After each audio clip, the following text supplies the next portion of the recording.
साबिक निगरानी वज़रा मुशीर और मुआविनीन खुसूसी ने सरकारी गाड़ियां वापस कर दी हैं। काबीना डिवीजन के पोलकार को तमाम साबिक वज़रा मुशीरों की सरकारी गाड़ियां वापस मिल गई हैं। मज़ीद तफसीलात जानते हैं डॉन न्यूज़ के नुमाइंदे उमैद अली से। जी उमैद, मजमूई तौर पर कितनी गाड़ियां वापस मिली हैं? जी देखिए, बिल्कुल साबिक निगरान, वफाकी वज़रा, मुशरा और मुआविनीन खुसूसी ने तमाम सरकारी गाड़ियां वापस कर दी हैं।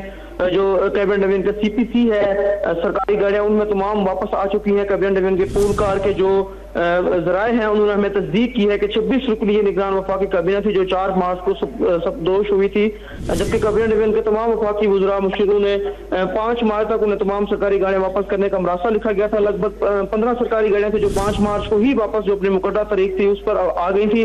ताहम मुतअद्दिद गाड़ियां जो है 8 मार्च तक वापस कर दी गई हैं। ताहम जो मजमूई तौर पर 26 सरकारी गाड़ियां थी वो इस वक्त काबीना के पूल कार में वापस आ चुकी हैं। जी उमैद हमें तफसीलात से आगाह कर रहे थे। उमैद, आपका शुक्रिया।